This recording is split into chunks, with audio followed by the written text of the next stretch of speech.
في قناتنا. يا ريت ما تنسوش تدعمونا بلايك وسبسكرايب للقناة عشان الكل يشاهد. نتمنى لكم مشاهدة ممتعة. يلا نبدأ الفيلم. فيلمنا بيبدأ سنة 965 قبل الميلاد في كوكب الأرض، وبيهجم على الأرض كائنات فضائية اسمهم عمالقة الصقيع، وبيحولوا الناس لجليد. ولما بيعرف أودن ملك أسجارد باللي حصل بيجمع الجيش بتاعه وبيحاربهم، وبيقدر فعلا يهزمهم، وبياخد التسرع اللي هي مصدر القوة بتاعتهم يحتفظ بيها في أسجارد. بيكون أسجارد أقوى مملكة في الكون، ويكون عند أودن طفلين وهما ثور ولوكي. ودايما بيحكي لهم عن الحروب اللي خاضها في حياته، بيحكي لهم كمان عن عمالقة الصقيع، وبيقول لهم إنهم هيحاولوا تاني بعد هزيمتهم التسرع، ولكن واحد فيكم في المستقبل هو اللي هيحكم المملكة دي وهيواجههم. وبيكون ثور متحمس جدا وبيقول له هدمرهم كلهم.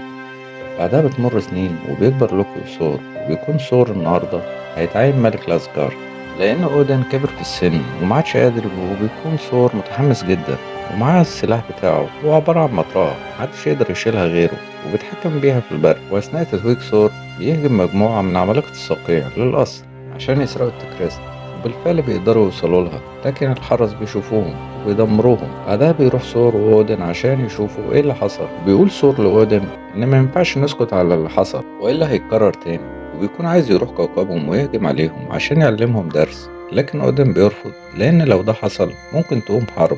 لكن ثور ما بيهتمش وبيروح يجمع فريقه بتاعه عشان يهجموا على الكوكب بتاع عمالقة الصقيع، ويطلب من همدال يفتح بوابة للمكان ده، لكن بيرفض. لكن ثور بيقدر يقنعه وبالفعل يفتح لهم بوابة للكوكب ده. وبيروح فعلا ثور وبيقابل الملك بتاعهم واسمه اللوبي، وبيفضل ثور يستفز فيه لكنه بيأمر رجالته يهجموا عليه وبتقوم ما بينهم معركة. لكن فجأة بيظهر أودن وبيطلب من لوبي يوقف كل اللي بيحصل وإلا هتقوم حرب بينهم تاني. وبياخد بعدها ثور وفريقه وبيرجع لمملكة أسجارد.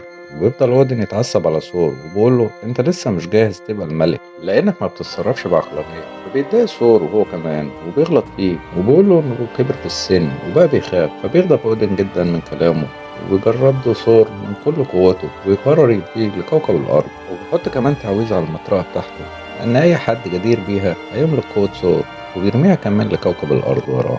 بعدها بنشوف مجموعة من العلماء بيبحثوا في الصحراء بيستشعروا طاقة كبيرة. بينزل فجأة ثور من السماء ويخبطوه بالعربية بتاعتهم، وبيفضل ينادي على هندل عشان يفتح البوابة لكنهم ما بيسمعوه.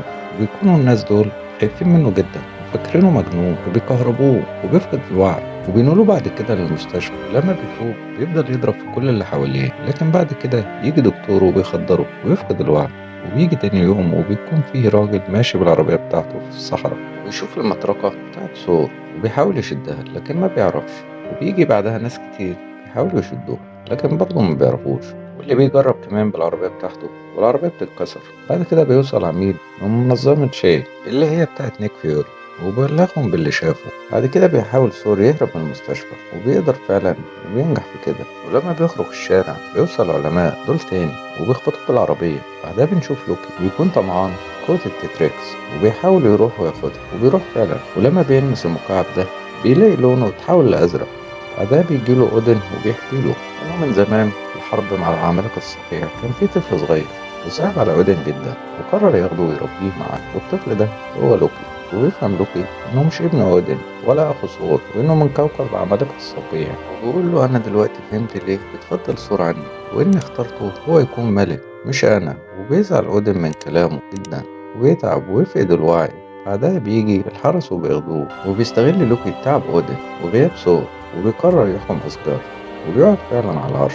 بعدها بنرجع الأرض وبيكون العلماء دول أخدوا ثور لمطعم بياكل فيه وبيفضل يحكي لهم عنه وإنه ملك، لكن هم ما بيصدقوهوش. ويسمع ناس جنبه بيتكلموا عن مطرقة في الصحراء محدش يقدر يشيلها، وبيروح وبيعرف منهم مكانها. ولما بيخرج بتجري وراه جين وبتقول له هتوديه لمكان بيع الحيوانات. وبيروح فعلا وبيطلب من الراجل ده يشتروا حصان لكنه بيقول له احنا ما بنبيعش حصانة.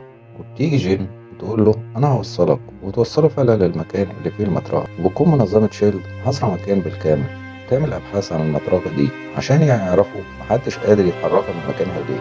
وبيهجم عليهم ثور وبيفضل يضرب في كل حراس وبيقدر يوصل فعلا للمطرقة وبيكون فرحان جدا.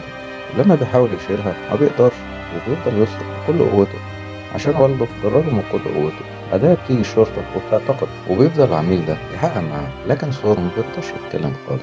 بعدها بيشوف قدامه لوكي وبيفرح أول ما بيشوفه، لكن لوكي بيقول له إن أودن مات وأنت السبب وبيكون بيكدب عليه وبيحسس ثور بالذنب، وما بيكونش لوكي عايز ثور يرجع أسجارد عشان هو اللي بيحكمه، وبيحاول قبل ما يمشي يشيل المطرقة بتاعت ثور لكنه ما بيقدرش.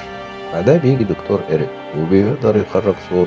بعد كده يروح لوكي لملك الصقيع وبيعمل معاه صفقة، وهو إنه هيسهل دخوله أسجارد عشان يحاول يقتل الملك أودين عشان لوكي يبقى هو الملك. ومقابل ده هيرجع له التتريكس من تاني. ولما فرقة ثور بتعرف نوايا لوكي بيقرروا يرجعوا الأرض تاني عشان يرجعوه، وبيروحوا لعمدان وبيساعدهم فعلا وبيفتح لهم بوابة الأرض، وبيفضلوا يدوروا على ثور ويقدروا يوصلوا له فعلا. وبيفرح جدا أول ما بيشوفهم وبيحضنهم، وبيفضلوا يحكوا له إن أودين عايش مش ميت، وإن لوكي كان بيضحك عليه عشان يحكم أسجارد ويبقى هو الملك. ولما بيعرف لوكي إن هيمدل ساعد فرقة ثور بيروح له وبيجمده، وبيبعت بعدها حارس ضخم جدا في الأرض عشان يخلص على ثور. وفي الطريق بيقابل عملاء شيلد وبيهجم عليهم وبدأ يقاتل فيهم. بعدها بيوصل لمكان ثور ويفضل يتقاتل مع أصحابه، لكن بيكون قوي جدا مش قادرين عليه. وبيحاول بعدها ثور يهجم عليه لكنه بيضربه بقوة وبيرميه بعيد. وبسبب إن ثور اتجرد من قوته بيكون هيموت، وفي نفس الوقت بيفوق أودن وبيقرر يرجع لثور قوته من تاني. وبيقدر فعلا يستدعي المطرقة بتاعته وبيهجم على الكائن ده وبيقضي عليه. بعدها بيودع جين وبيقول لها إنه هيرجع لها من تاني، وبيرجع هو وفرقته لأسجارد عشان يلحقوا أودن قبل ما يموت. وفي نفس الوقت بيكون لوبي قدر يوصل من القصر بتاع أودن وبيكون هيقتله. وقبل ما يخلص عليه بيضربوا لوكي وبيقتله، وبيكون أصلا دي خطة عملها عشان يبين إنه كويس قدام الكل وإن هو اللي أنقذ أودن من الموت. بعدها بيوصل ثور وبيقول لوالدته إن دي خطة لوكي عملها وإنه بيكذب وإنه مخطط لكل حاجة. ويبدأ لوكي فعلا يهجم عليه، لكن ثور ما بقاش عايز يضربه لأنه أخوه، لكنه بيقول له أنا مش أخوك، ويفضل يضرب فيه. فبيضربه ثور وبيهزمه، وبيقرر يكسر الجسر اللي بينتقلوا منه للعوالم عشان ينهي الحرب دي. وبيكون لوكي وثور هيقعوا من على الجسر وبيلحقهم أودن على آخر لحظة، لكن لوكي بيحس بالذنب وبيقرر يسيب إيد ثور ويقع. وبينهار ثور أول ما بيشوف أخوه وهو بيموت وبيحزن عليه أودن. بعد فترة بنشوف ثور مع أودن وبيقول له أنت هتبقى ملك، لكن ثور بيقول له مفيش حد هيبقى بحكمتك. وبقول له أنا كمان قدامي لسه كتير أتعلمه، وفي يوم من الأيام هخليك فخور بيا. فبقول له أودن أنا فخور بيك من دلوقتي. بعدها بيروح وبيقول له إحنا كده خلاص فقدنا الاتصال بالأرض. فبيقول له عندل هنلاقي حل، لأن دايما بيكون في حل. وبيكون مشتاق لجين جدا وعايز يشوفها تاني. بعد فترة بنشوف نيك فيوري وهو بيستدعي دكتور إيريك وبيوريه تيتريكس ويطلب منه يعرف إيه ده، لأن في طاقة كبيرة جدا. بنشوف كمان انعكاس لوكي في المراية وبيكون لسه ما ماتش. وهنا بيخلص فيلمنا. يا ريت ما تنسوش تدعمونا بلايك وسبسكرايب للقناة عشان الكل يشاهد. نتمنى لكم مشاهدة ممتعة.